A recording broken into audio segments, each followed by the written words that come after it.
One last time, I have to see this ground. It's beautiful now, as if nothing had happened here. Soon they will tear down the main house, and then nothing will be left. Nothing. Except what I remember. I grew up in the town nearby, where my father was the mayor, and where this house stood, waiting for me. It was built by Wilfred Butler. We had never seen him, and he never lived at home. Until the day before Christmas in 1950, he finally did come back. For the last time.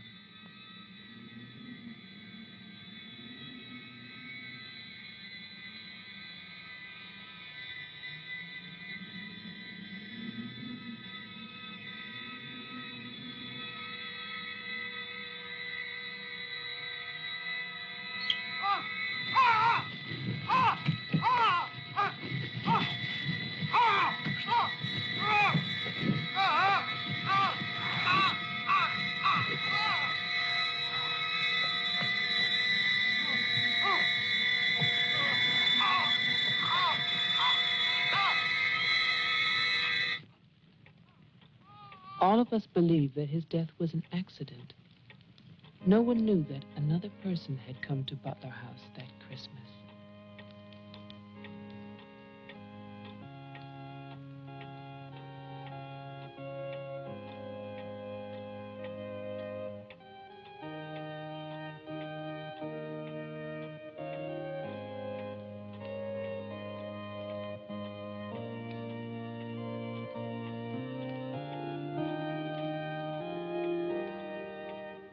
As Deputy Coroner of the County of Arlington, State of Massachusetts, I hereby find, upon evidence of an autopsy conducted by the medical examiner of this county, that the deceased, Wilfred Butler, died as a result of burns inflicted accidentally upon himself on his own premises during the afternoon of December 24th, 1950. No further inquiry shall be held over the body of the deceased, and this inquest is officially closed.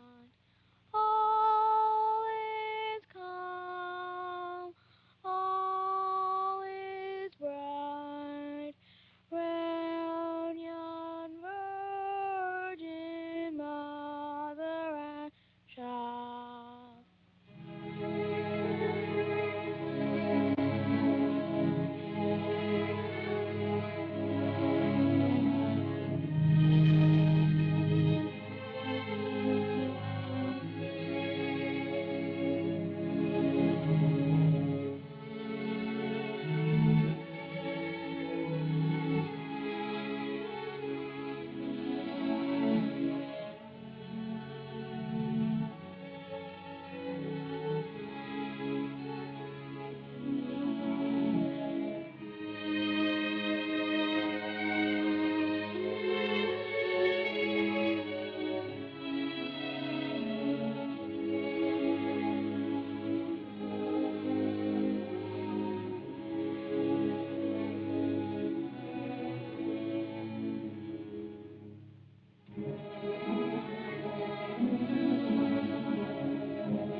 After the coroner's inquest, on New Year's Day, they buried Wilfred Butler. There was no one there to mourn him. It was the funeral of a stranger.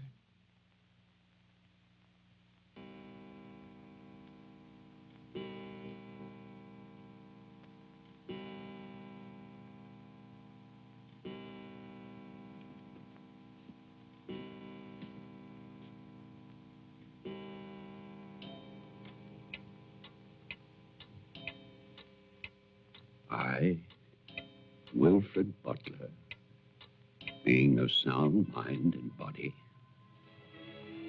at least what the world considers sound, do hereby leave my house and its grounds and all personal effects within that house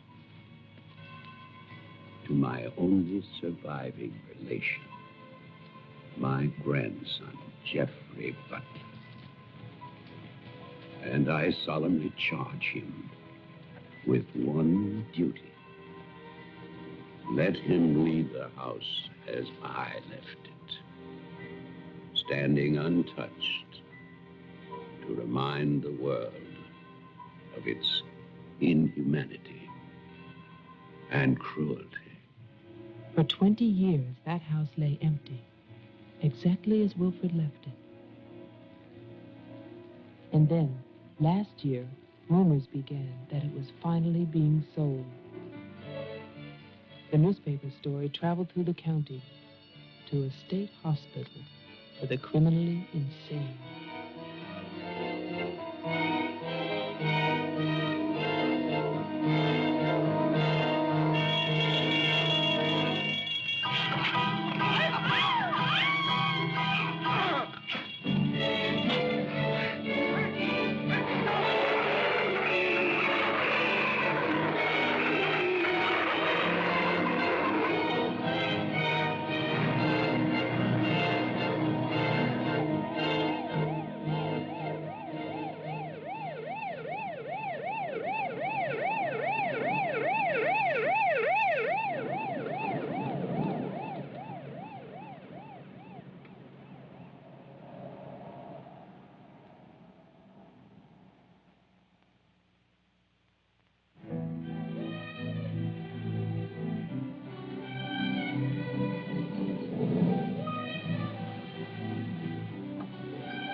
The man who came to sell the house had never seen it. He was a lawyer from the city, just doing a job and enjoying it.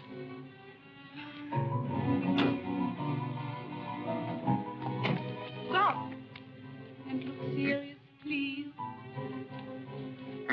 Oh, you're hopeless. Oh, look. Hey, wait, where you going now? The mayor's gonna have a fit, kid. One more shot. Come on. Stay there. I want one together. Smile.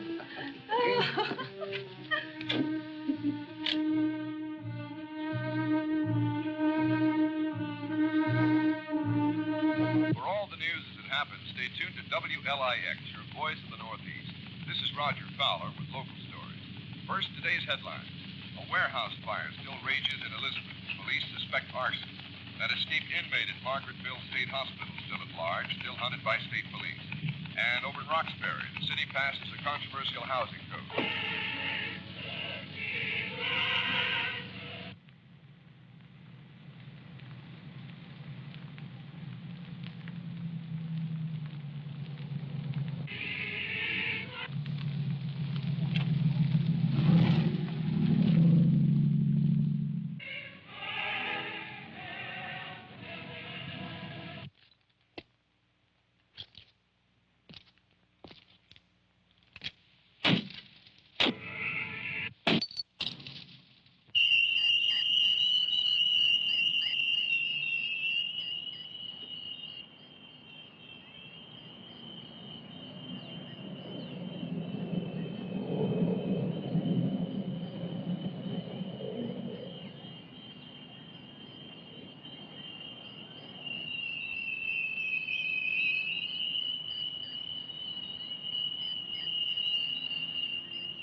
Well, didn't I tell you? It's beautiful. Can we see the rest of it? Honey, that was it. I think the mayor's waiting for me. My love is such an important man. Right. Laura always says that. Darling, What? don't be long. Honey, if you get bored, just look at the view. Sooner or later, that viaduct's gonna take us back home.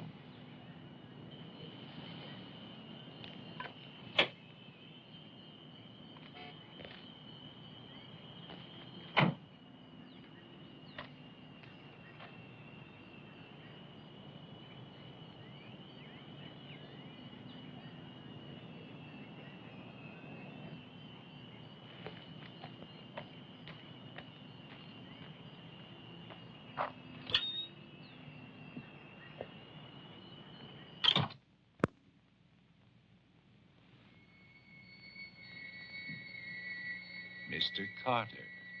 Mr. Mayor.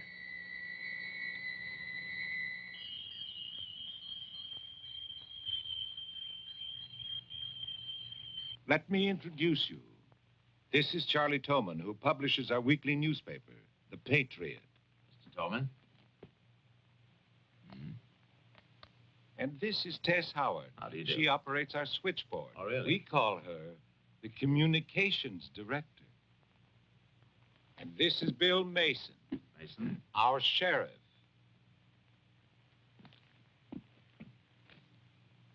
Won't you sit there, Mr. Carter, at the head of the table? Thank you. I didn't expect to meet you all together. It's quite a reception.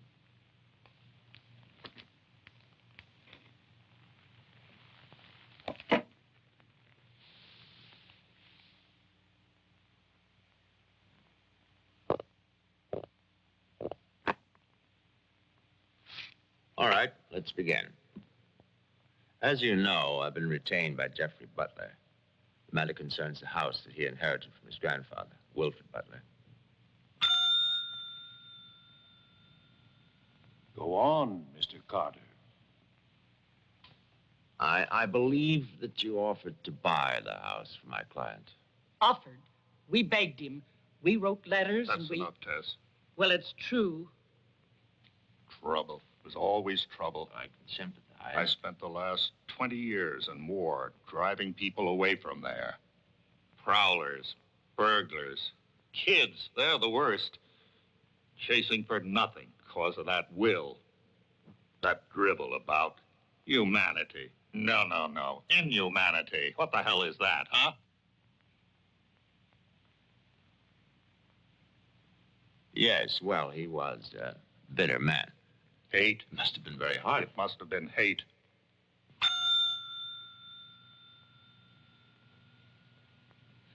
That man hated.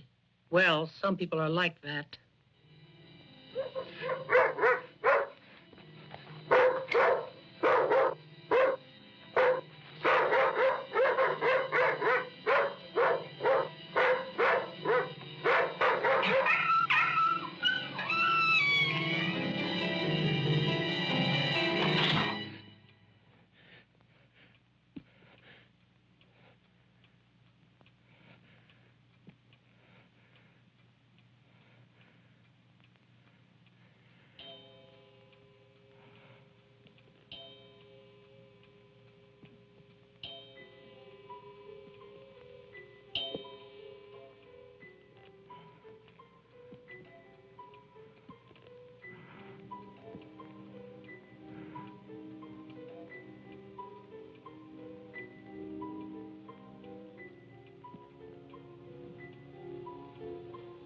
The question is, well, do you still want the house? Are you offering it to us, Mr. Carter? Exactly. Why now? Well, that's Mr. Butler's business, isn't it? You know we're not rich. Most of us came here during the Depression. But we love this town. It's our home. And naturally, you want to improve it. Exactly. My client understands that, and he fully sympathizes, and he's willing to sacrifice the house for $50,000 in cash by noon tomorrow.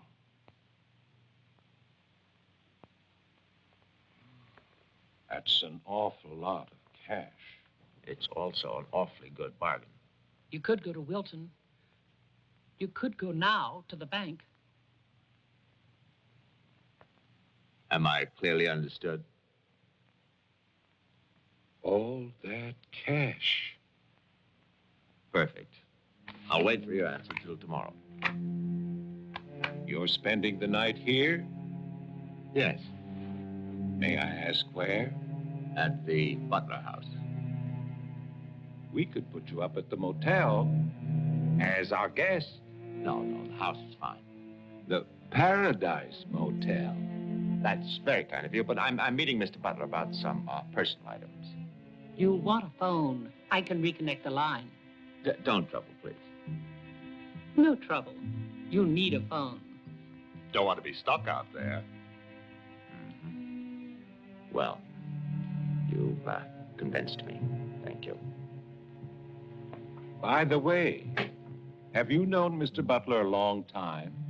No, I've never met him. He called me and asked me if I'd handle this for him. I said yes. He had the key delivered to my office. Mr. Mayor, Sheriff, Mr. Tolman, Miss Howard, see you all tomorrow. In fact, I'm looking forward to it.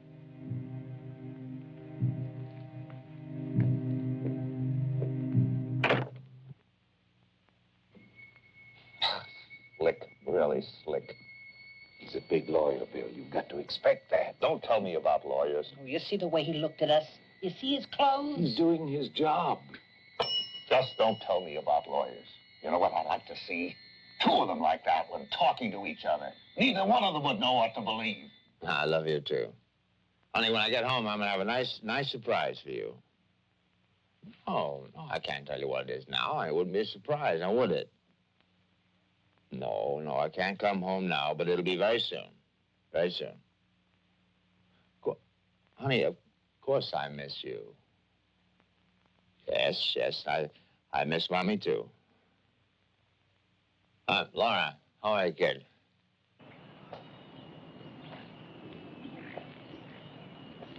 So I'll call tomorrow. No, I want to call. I want to talk to Jenny. Yeah, well, as a matter of fact, I'm having a fine time. Well, same to you, darling. What do you mean, hostile?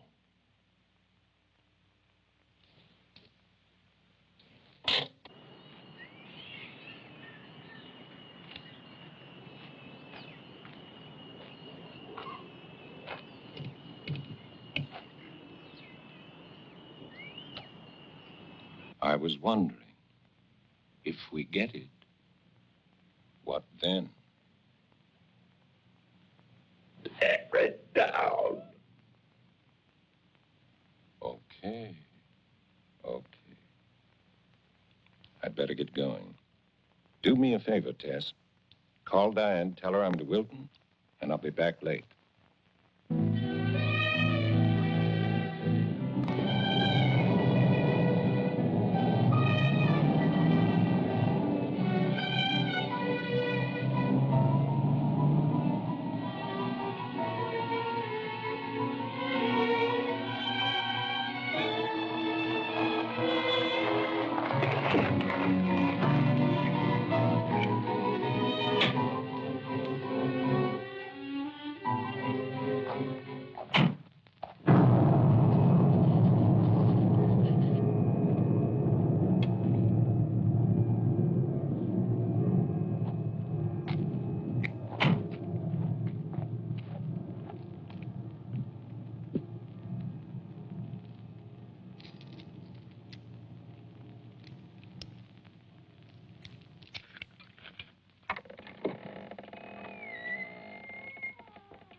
It's fantastic, isn't it?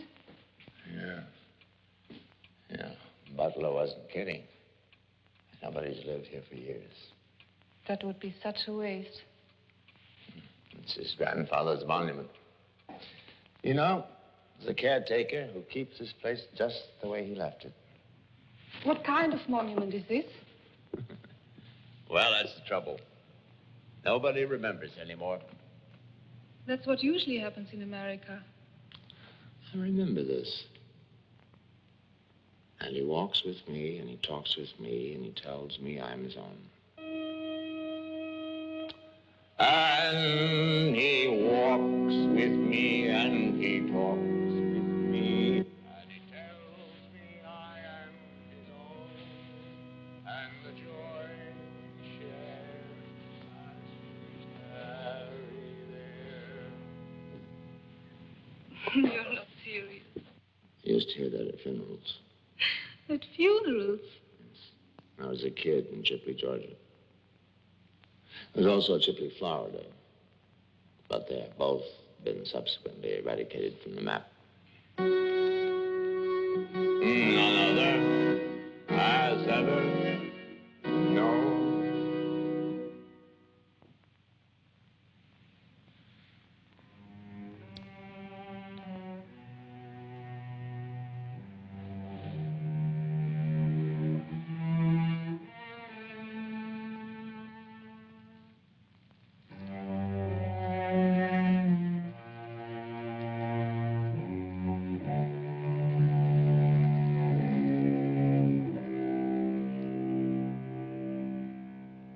The only thing open was a delicatessen, so I brought you pastrami, salami, potato salad, macaroni, everything you like. I'll have bologna and macaroni. No, some of that potato salad. Did you pick the wine, too? The delicatessen man took a personal interest in its selection. Oh, well, we got lucky again. That's early 1970. That's hard to come by. Can I have some, too? Of course you may.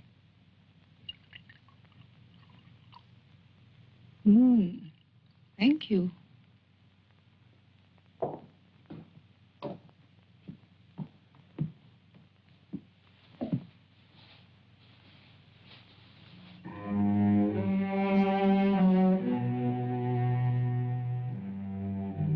It must have been wonderful. What? The people who lived here. They must have had a wonderful life. Well, I hope they did. Wilfred Butler must have believed in something. Look at that stone fireplace, parquet floor, the mahogany, this table. And you probably think this place is made of wood, right? Well, Wrong. You know what his grandson told me?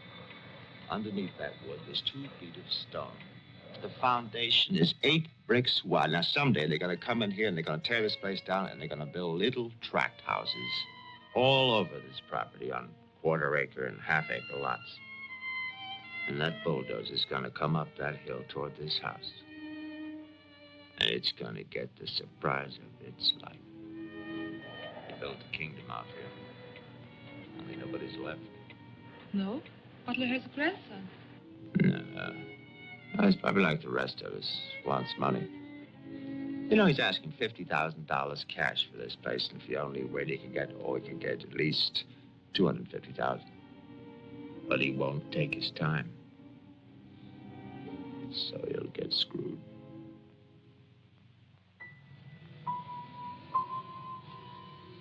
Do you want to go upstairs now? Soon. You know, one of the great pleasures in life is the pleasure of anticipating pleasure. Isn't it? We are very close now, aren't we? Sure, honey. Very close.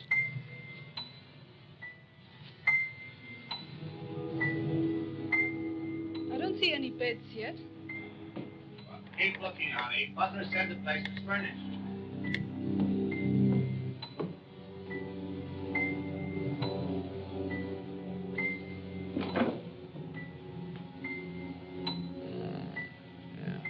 It's furnished.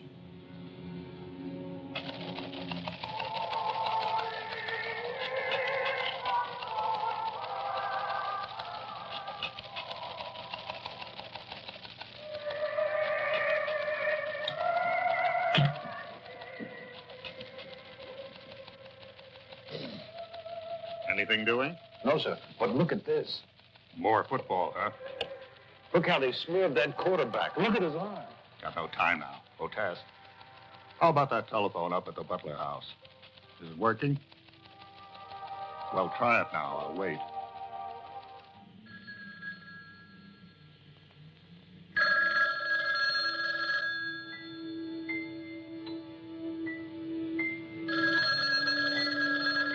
Hello? Oh, yes, Miss Howard. Yeah, the phone's working fine. Very nice of you to call. Thank you. Night. Honey, I'm going down to the car to get some cigarettes. Be back in a minute. Okay. Don't get lonely. No, no.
Did you get your cigarettes? Yes, I did.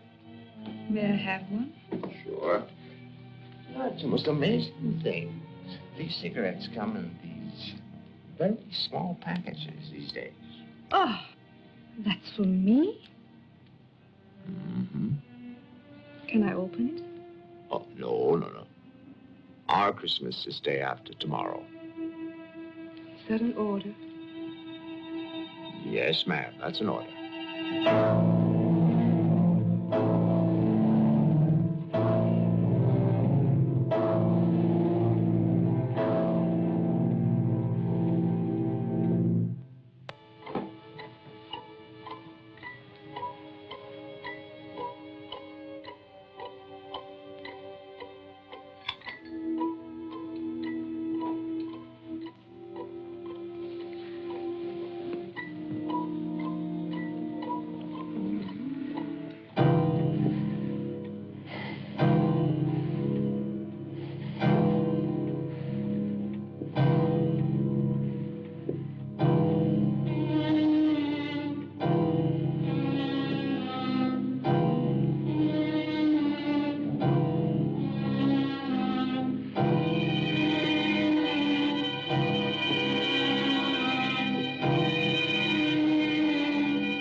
Bill, someone's calling from Butler House.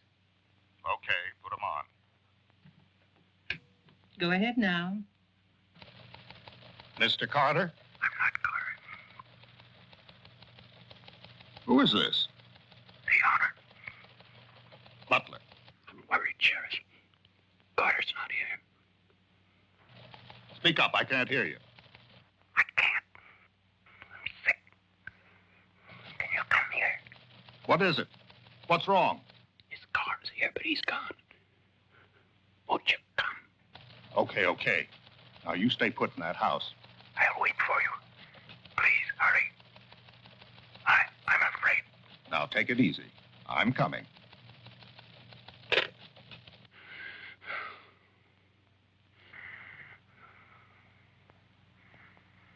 Mr. Butler, are you done? I've come back. What's that? Tess, I want to see you again. Hello? Who is this? You know me, Tess. It's Mary Ann. Tell the mayor. Tell them all. I'm waiting in my father's house. Tess, it's so lonesome here. Don't be long. Hello? Hello? Hello?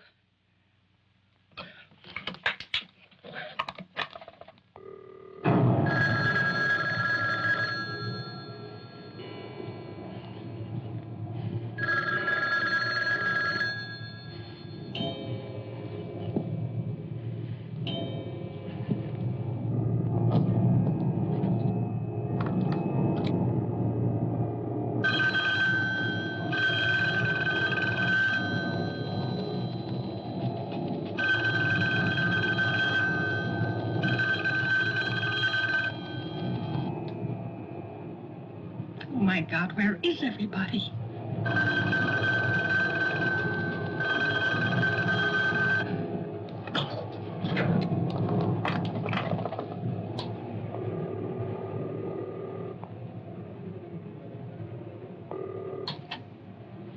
Hello? Oh, Maggie, thank goodness.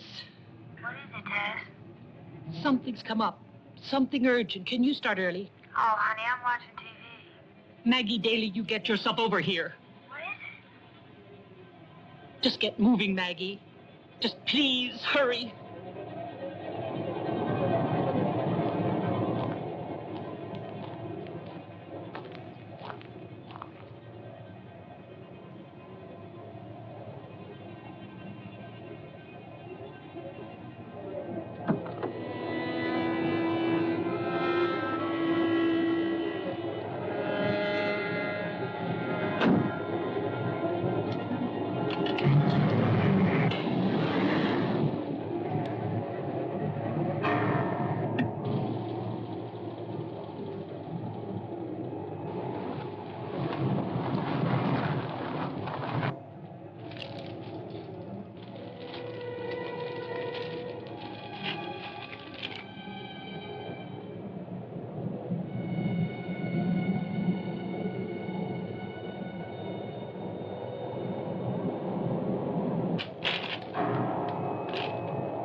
Come in. It's open. Okay, mister, that's far enough. What do you want here? Mayor, Try again. My father's not home. And don't move. you want me to put my hands up? No. Just stay there. What are you staring at? I seem to remember you from the road. That's why I'm holding a gun. You scare me. That makes sense. Thanks. Does everybody carry one here? You can ask the sheriff when he gets here. I'll call him. I'm sorry to disappoint you, but the sheriff's office is empty. How do you know? I was just there. Who are you? Jeffrey Butler. Oh, you're the one who's selling the house. Yes. Have you any ID? Come on. Don't laugh at me. I want your ID. Some maniac escaped from Margaretville.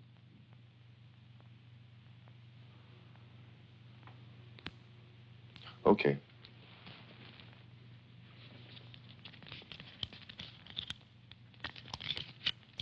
Put it on the table.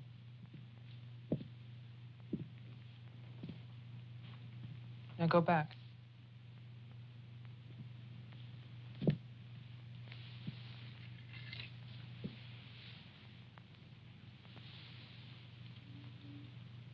California license. Lucky you. Would you like to see my maniac card from the asylum? They give you one when you escape. There's a big scarlet M on it so people won't get confused. Okay. Look, I'm sorry about the gun. My father's in Wilton getting your money. All I want to do is to get into my house. The sheriff's deputy might have a key. He's about the only one I know of. Well, where's he? You go down the road about 1.5 miles till you come to a white house with a white fence, and then you can't miss it. Thanks. That's okay. Merry Christmas. Same to you.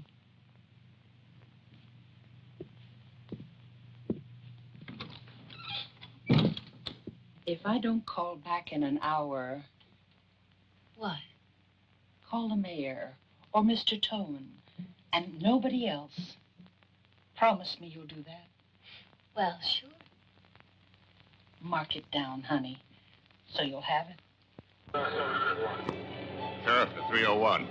I'm heading west on Route 5 to Butler House. You'll hear from me.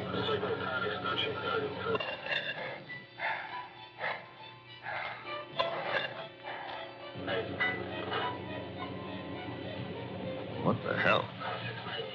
That light out there.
Hi. Hi. Did you find the deputy? No, I wasn't there. Oh. I was thinking, isn't your lawyer supposed to be at the house? The door was locked.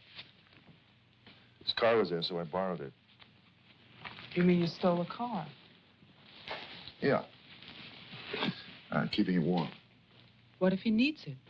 Let him find me. Who's coming to dinner? Oh, Daddy.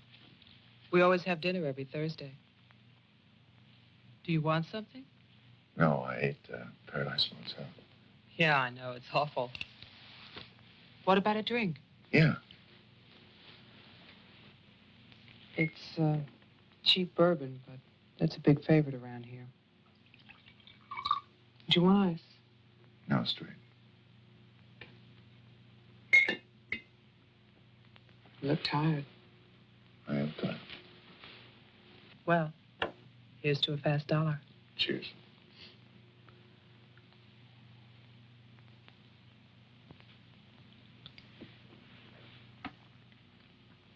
Why did you decide to sell the house? Needed the cash. After all these years? I need it now. What's it like on the inside? You know, I've never seen the inside. When I was a child, my father told me to stay away from it, or something terrible might happen. Sort of like a haunted house. I haven't seen it either. You're going to sell it? You've never seen it? Yeah. I don't know. It's too bad. It's about the only place to see around here. Oh, I forgot. Someone keeps calling with a message for my father. She says that she's waiting at your house, in the reception room. What woman is waiting in my house in the reception room? Oh, I don't know. It's not a voice that I know. I better go out there. Can I come too? What for?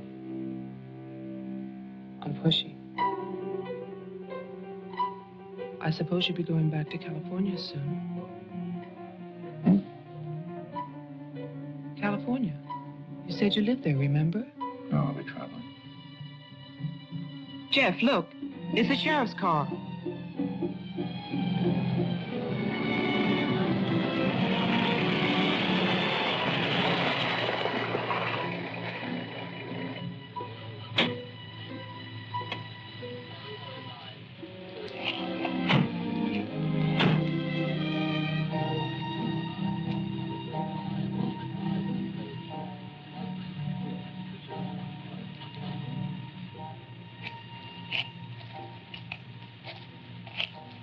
There's a light. Look at that tombstone. Pretty cheerful. Who bears the cross shall wear the crown. Wilfred Butler. My grandfather. Oh.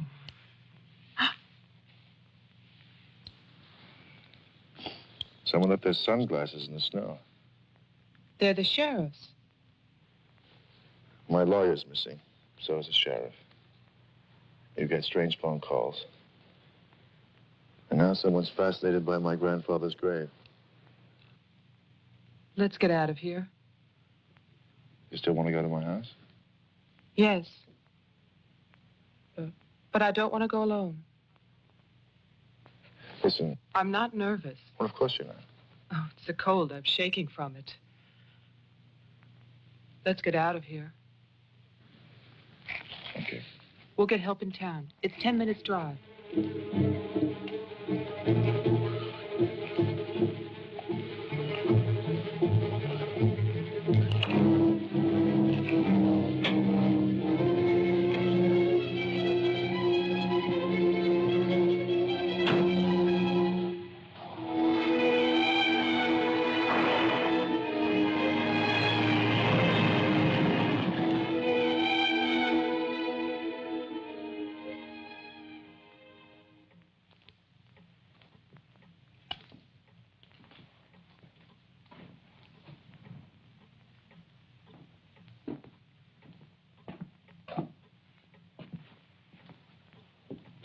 Good night, Mr. Tillman. Have a nice holiday.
Deputy's not here, but Toman is. Who's Toman? Come on, you'll see.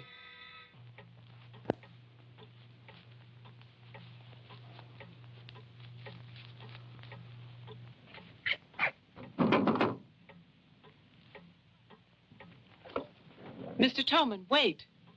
No, please, I have to talk to you. I'm sorry. This is Jeffrey Butler. He's the one who's selling the house.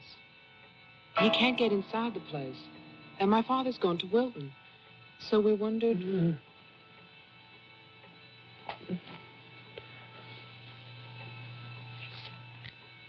Anything wrong? He'll tell us. Tess has gone to his house. Why would she go there? I don't know. Anyway, she won't get in. You say it's locked. He says she hates the place. Would you like to drive there? Diana could stay here, lock herself in. I need a key.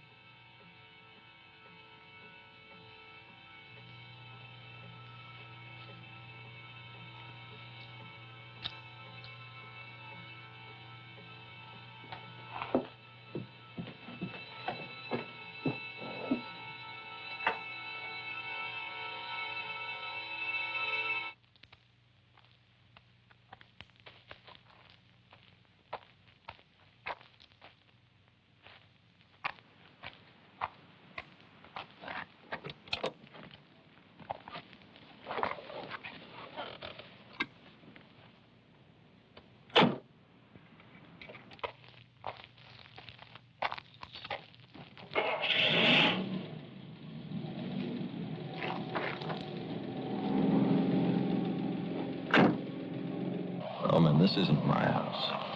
It's Tess's.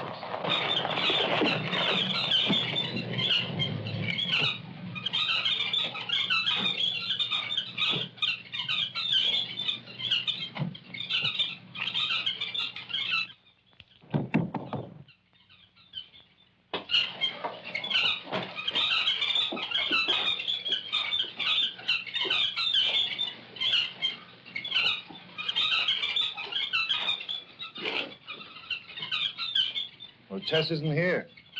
Are you satisfied? She must have gone to my place. Well, why wouldn't she go there? She hates it. Maybe she went to see the woman who's there. Someone called the mayor's house before. Said she'd be waiting.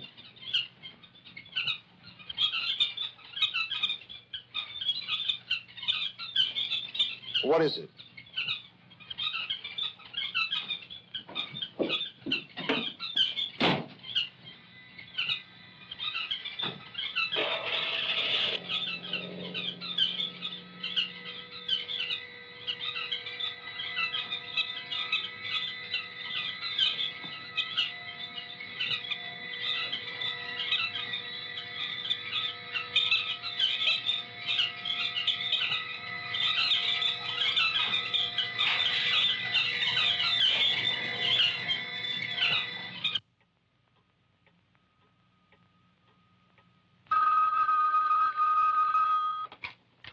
Hello, Jeff?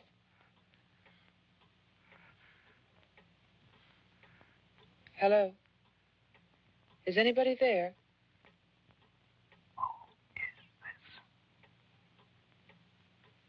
I'm Diane Adams. I spoke to you before. Bring your father to the house. This is Marianne. Tell him I have the diary. I'm waiting. Who are you? He'll know. Christmas Eve, 1935. Hello? Hello?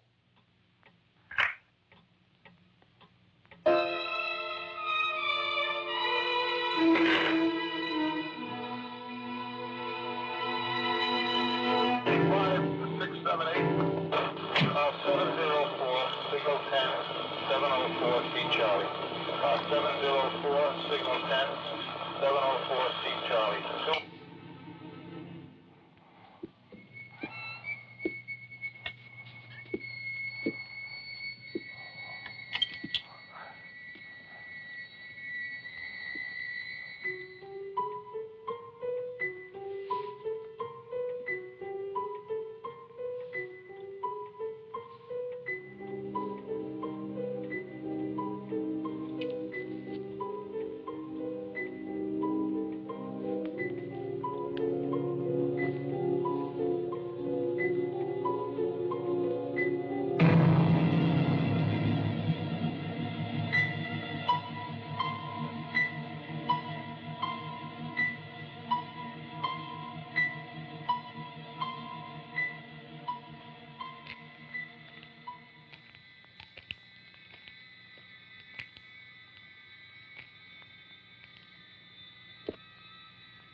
Sheriff, I saw your car.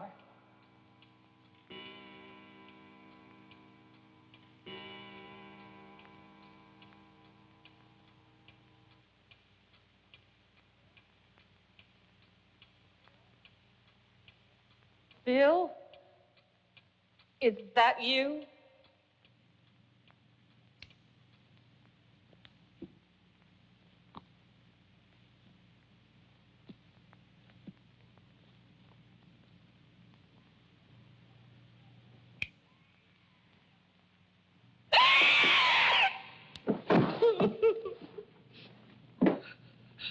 Tess, you can't see me, but I can see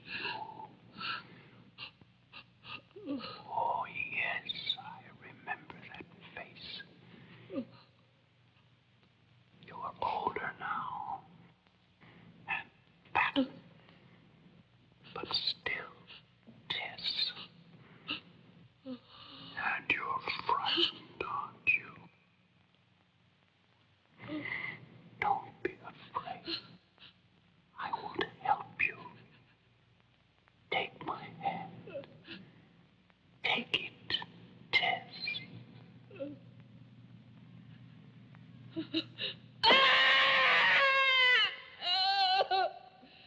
1920. The person on the telephone said 1935, Christmas Eve. But that's not the beginning. In 1927, Butler House was restored by Wilfred Butler. After that, I find social notes, parties, nothing special.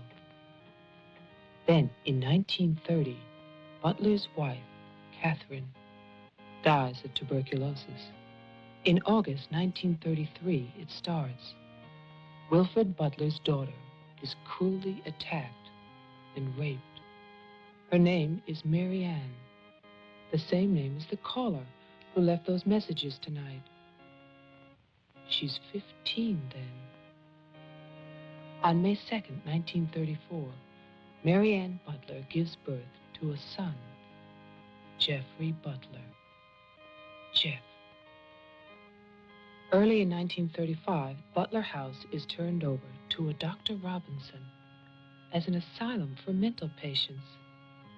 And then Butler goes on to say that he has committed his own daughter. Mary Ann will live at the asylum.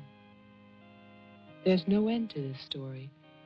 It's been carefully cut out of all the papers. Why would Toman do that?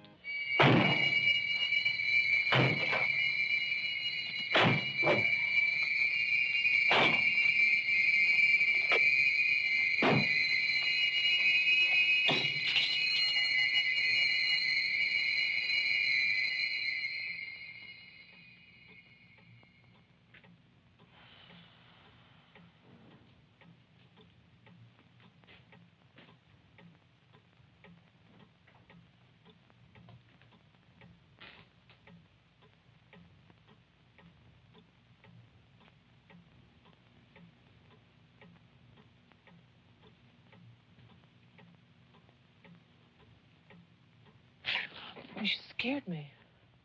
Oh, what happened? What happened is, Tess has 40 bird cages. Toman is hysterical. Everybody's at my house but me.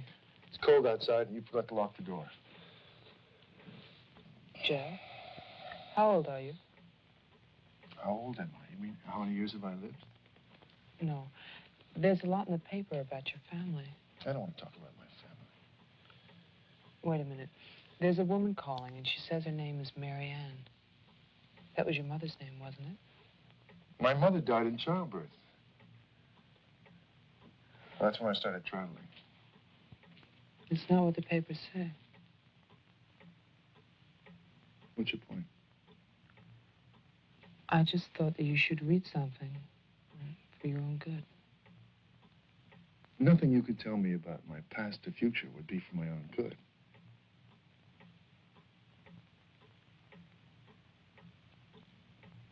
Where is the paper? It's on the table.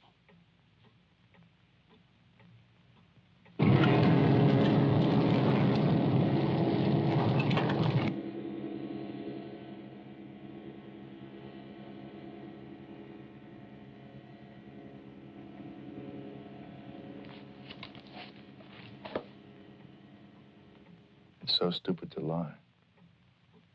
I missed the whole event. Jeff, maybe your mother's still alive. Maybe she's waiting for you at the house. I don't know.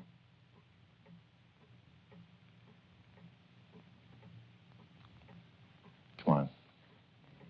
No more side trips. Let's go out there.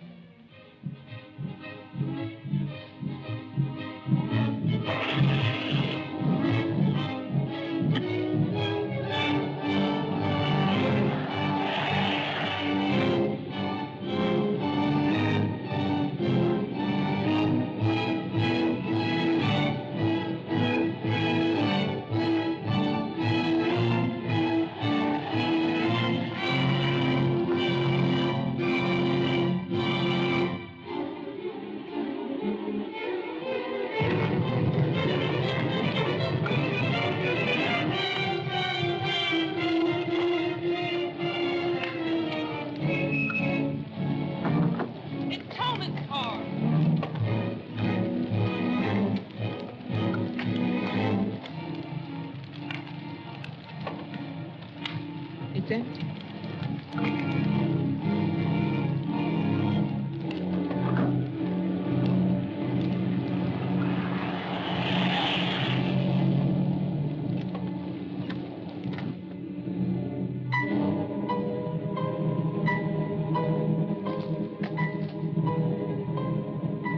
Jeff, look!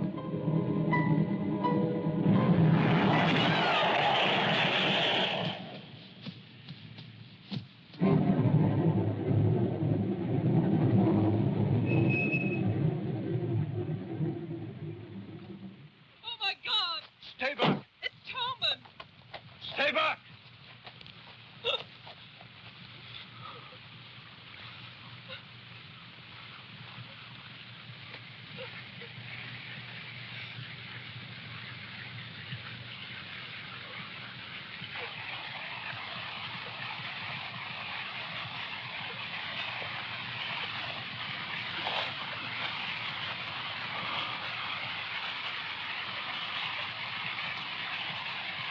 She's dead.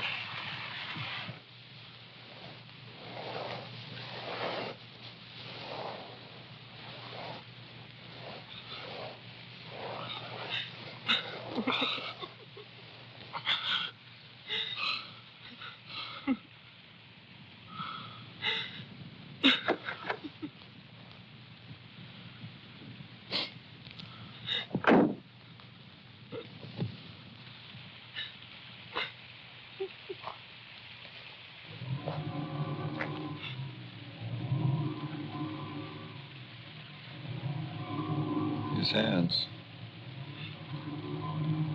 Somebody cut off his hands. You killed him. You killed Toman. He's asking for help. You killed him. Get in the car.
Butler House.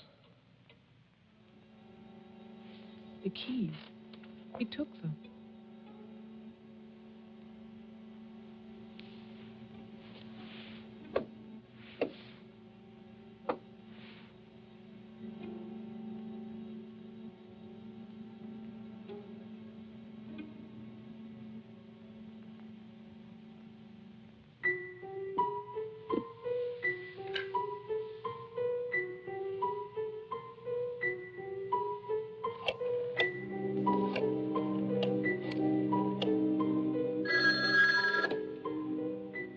Hello?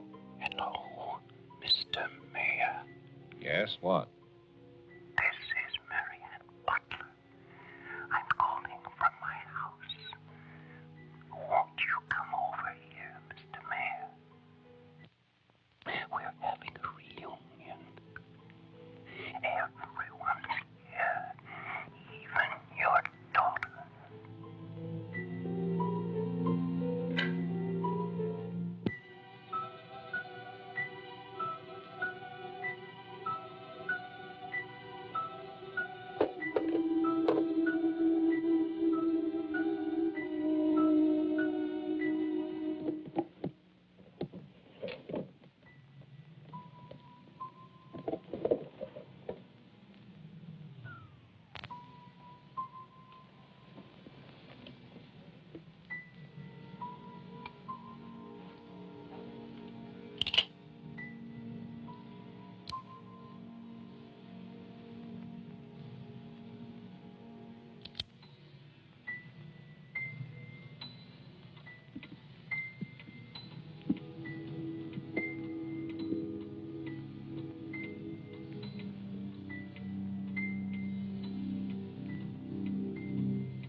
I write this knowing that no one shall ever see it.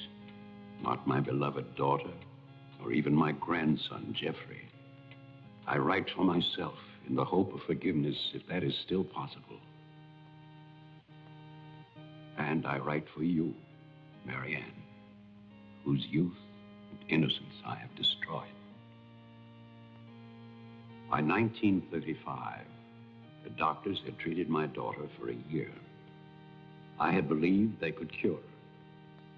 The child, Jeffrey, was taken from us and sent to California. I turned my house into an asylum. I brought doctors to live there. I welcomed other patients. Useless. All of it.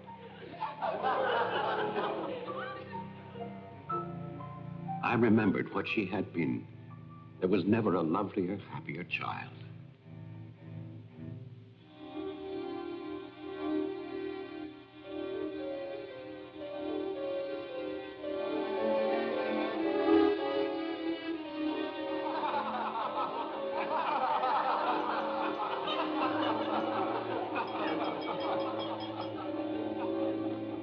Ladies and gentlemen, now quiet, please. I propose a toast.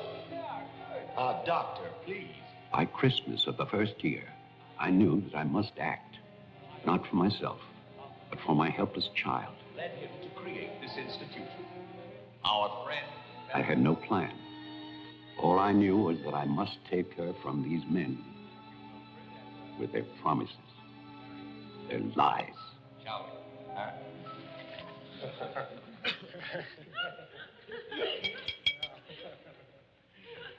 For he's a jolly good fellow, for he's a jolly good fellow, for he's a jolly good fellow, which nobody can deny, which nobody can deny, which nobody can deny, for he's a jolly good fellow, which nobody can deny.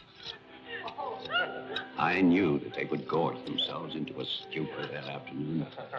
It was their celebration. I expected no less. Since they had come into my house, they had acted as if they owned it.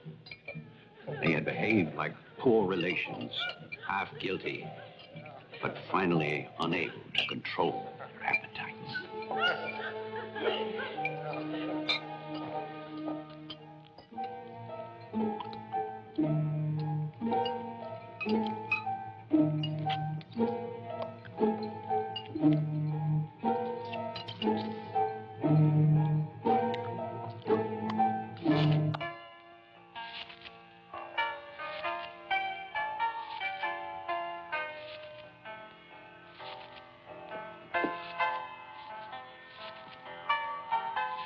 After dinner, they danced and drank as they usually did.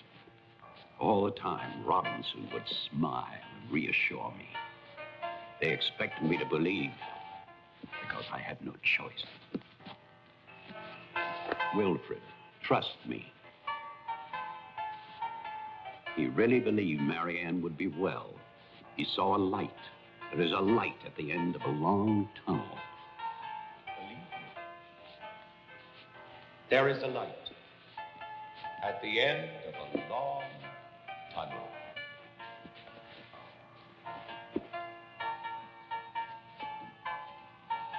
Stay here, Doctor.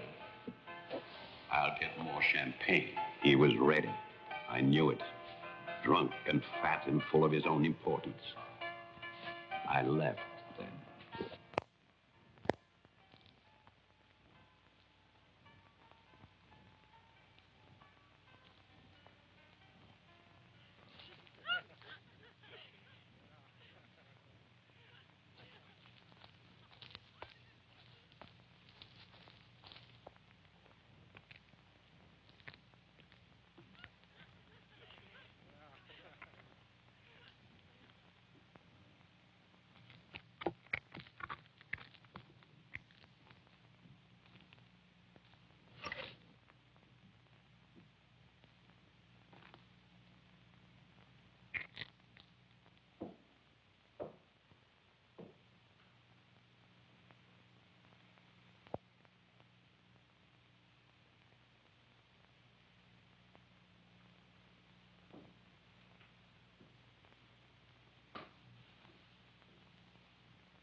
My cruelty to Marianne was inhuman.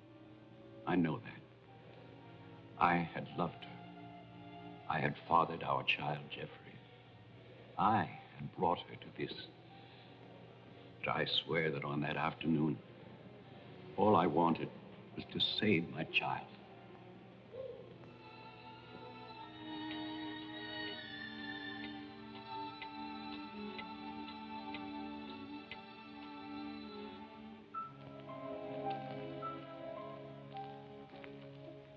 My hope was to get her away from that house. But also, I wanted to set free those other wretches who had so long been abused by the doctors.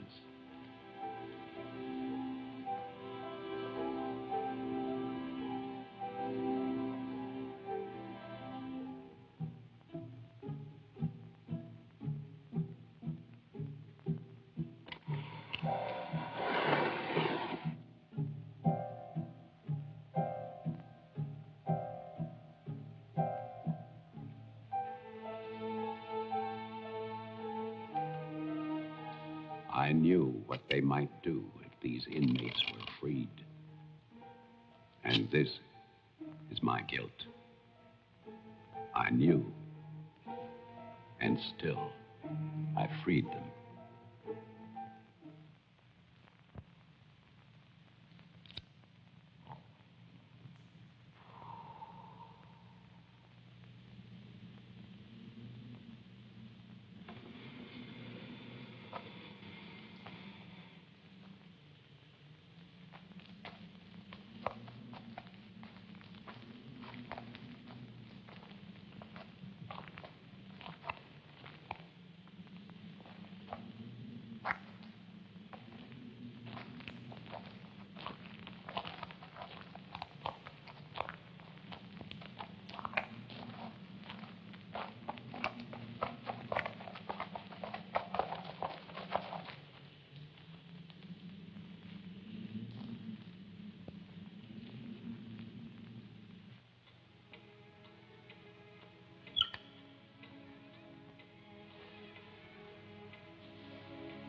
After the inmates started for the house, I went to get our car to take Marianne away. I do not know exactly when she slipped away from me. I assume that when they saw her in the dining room, the inmates believed her to be part of that household which they hated. And so, they killed her. Later, there was a celebration. And then most of the inmates fled. I don't know where. But I shall never forget what they did to my child. Since that Christmas, I have lived in prisons and asylums. Lived anonymously, as an animal. I have wandered in bitterness until all seasons have become as one. And that is a season of vengeance.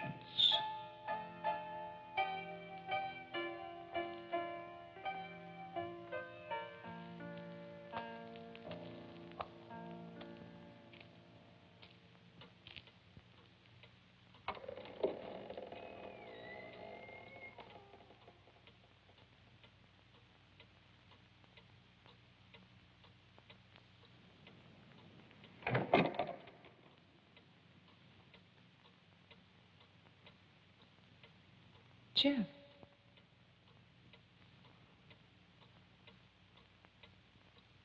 Jeff. Wilfred Butler is still alive. This is still his house. Your grandfather died in 1950. He was burned to death in this house. My grandfather poured gasoline over a squatter he found here. The town wanted to believe he was dead. They still do.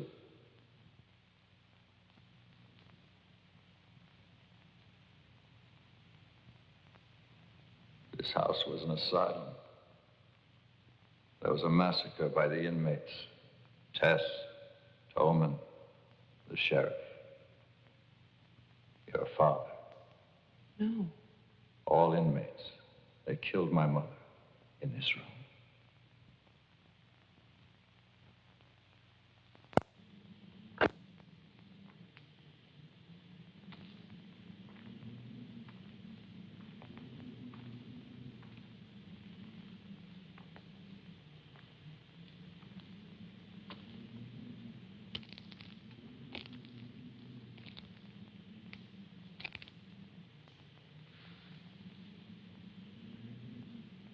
Who's that? Who's there?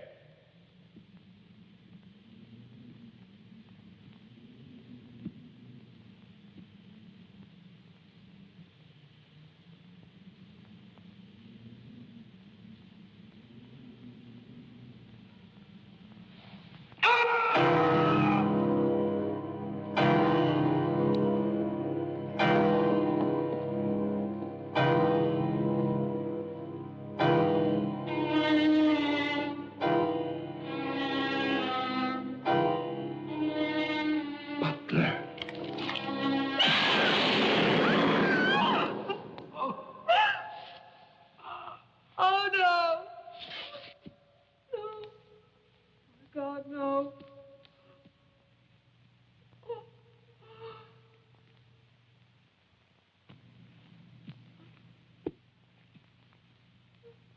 Daddy? Daddy?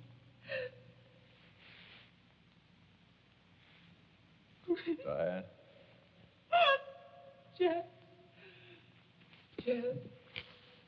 No. No. Jeff, why? Why? Marianne.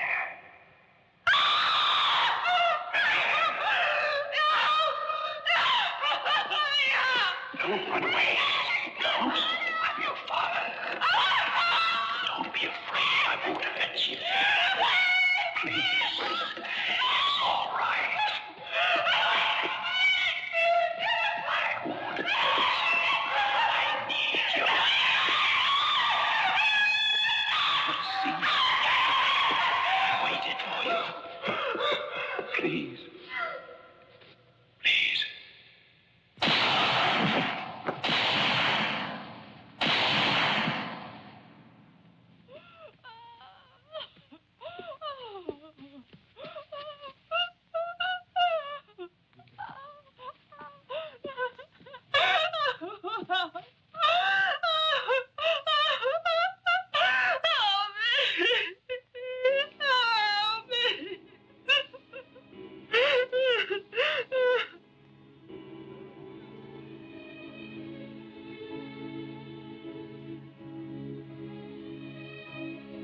I spent that night weeping.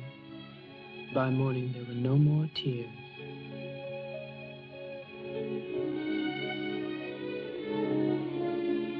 I know that my father and Jeffrey both thought they were shooting at killers, but they were simply the last victims in that house of victims.